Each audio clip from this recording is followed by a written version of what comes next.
दोस्तों नमस्कार। मैं पिछले करीब 1.5 महीना से यहाँ अमेरिका में हूँ और अमेरिका की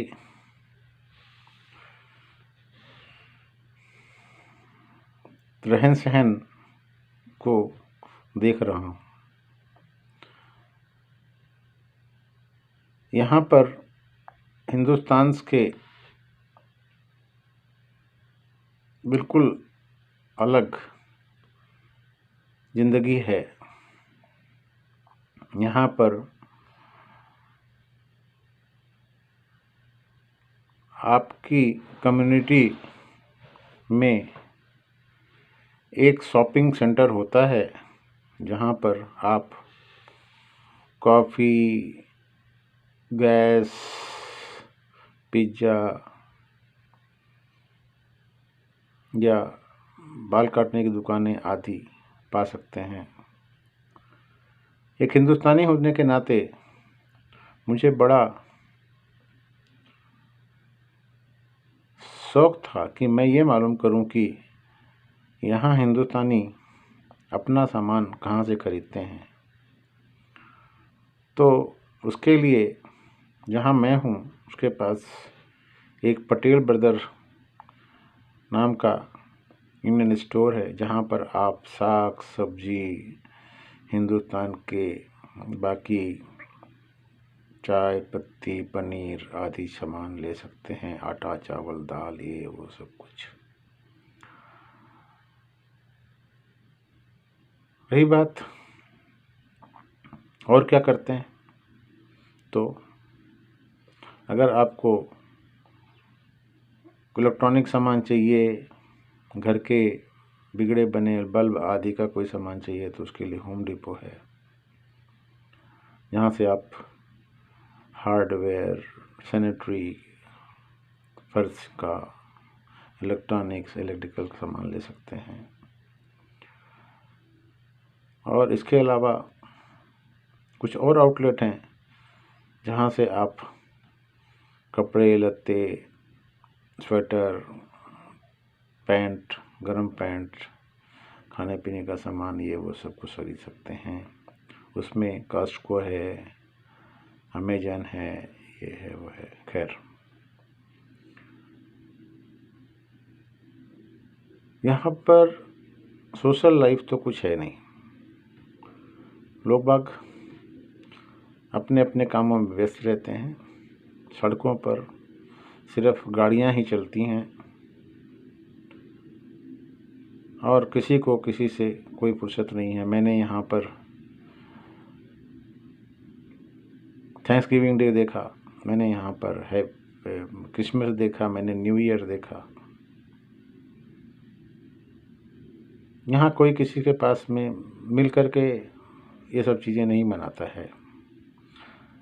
एक तो इसलिए क्योंकि वो सब अपने अपने आप में बहुत ज़्यादा व्यस्त हैं। दूसरा ये कि शाम का टाइम यहाँ पर 4:30 के आसपास सूरज डूब जाता है और लोग अपने घरों में बंद हो जाते हैं।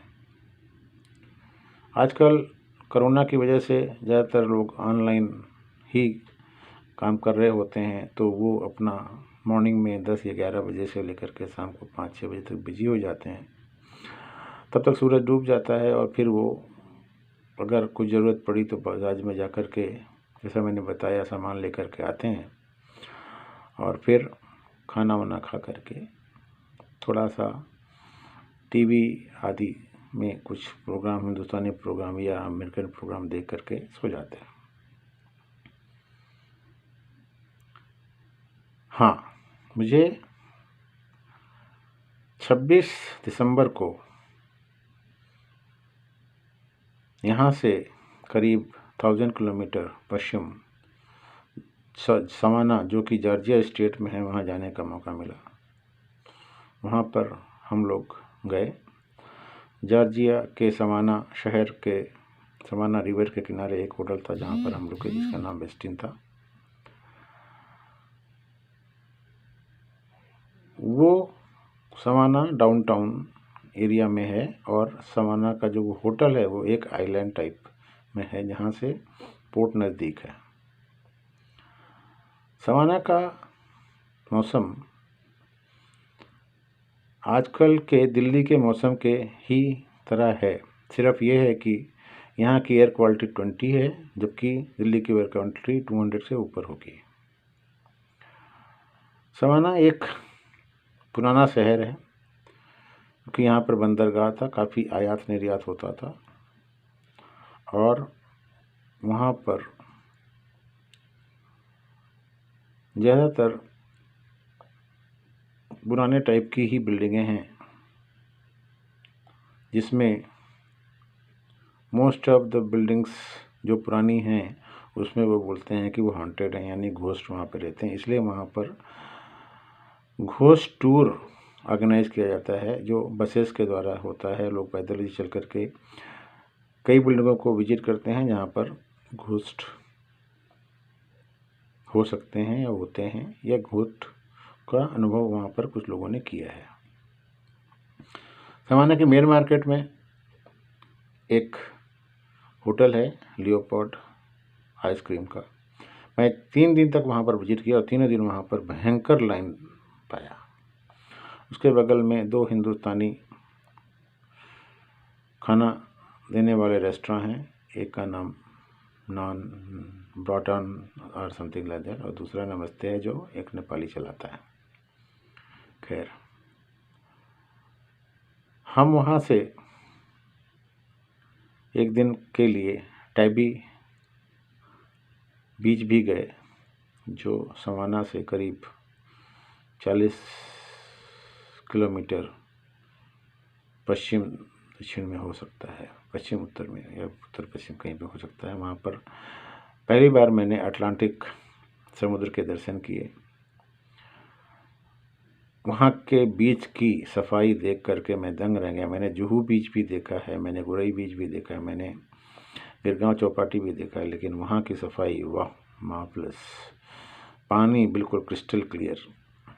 हाँ, ये है कि यहाँ पर थोड़ा सर्द है, ठंडा हो जाता है शाम के टाइम, थोड़ा वहाँ पर कोहरा भी आने को तैयार था।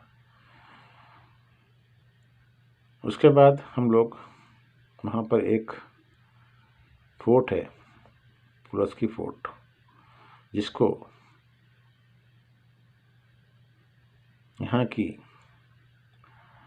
यूनियन गवर्नमेंट ने फेडरल फोर्सेस के साथ फेडरल फोर्सेस के साथ झगड़ा करके लिया था। अब फेडरल क्या है, फेडरल फोर्सेस क्या है, इसके बारे में मैं यहाँ पे जानना नहीं चाहता, लेकिन ये है कि अब्राहम लिंकन ने जब स्लेवरी ख़त्म की उसके बाद में यहाँ पर सिविल वार हुआ और वो करीब 1860 से 1864 तक चला, जिसमें कि यूनियन फोर्सेस यानी कि गवर्नमेंट फोर्सेस जीत गई और जिन्होंने फेडरेशन बना के रखा था, जैसे वर्जीनिया था, नॉर्थ कैरोलिना, साउथ कैरोलिना और जॉर्जिया एंड ऑल, ये लोग सब हार गए। बाद में फिर ये मेन स्ट्रीम में शामिल हो गए। उस फोर्ट को जीतने के लिए जो पराक्रम यूनियन फोर्सेस ने दिखाया था वो अभी भी करीब 150 साल के बाद, 160 साल के बाद भी देखने को मिलता है कि टैबी बीच से जो करीब वहाँ से 1 मील दूर है, वहाँ से तोपों से फायरिंग होती थी और किले को ध्वस्त किया गया। वहाँ पर जो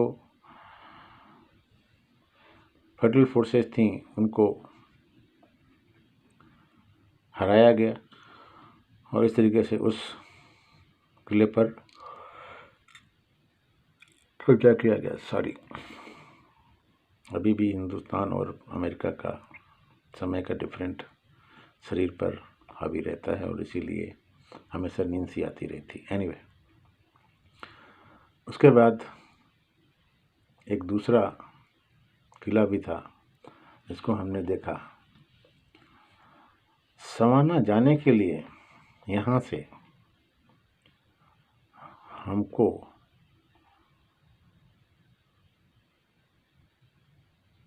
I-95 इंटर स्टेट 95 हाईवे लेना पड़ा,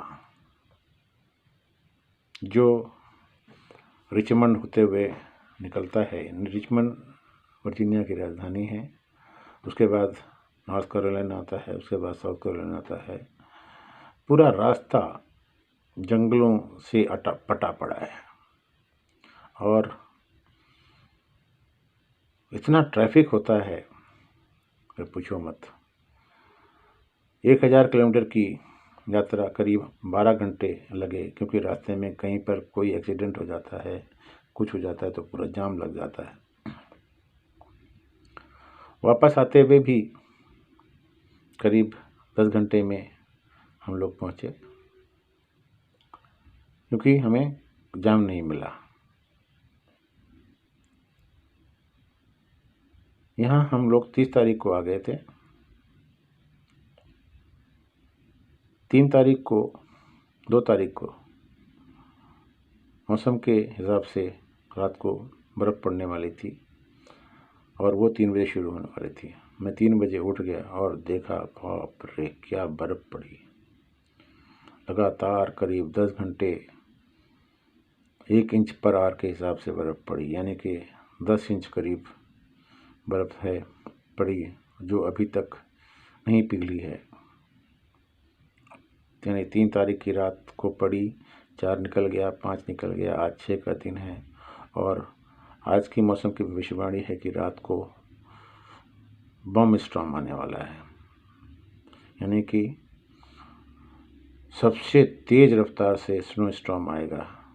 अभी भी मॉर्निंग में सूरज निकला हुआ था, लेकिन अब शायद आने वाला है वो, और इसलिए चारों तरफ से बादल आ गए हैं। हवा चलेंगी शायद 200 किलोमीटर की रफ्तार से या कितने से। खैर, जो भी होगा मैं इसके बाद में बताऊंगा आपको। अभी तक के लिए इतना ही। धन्यवाद।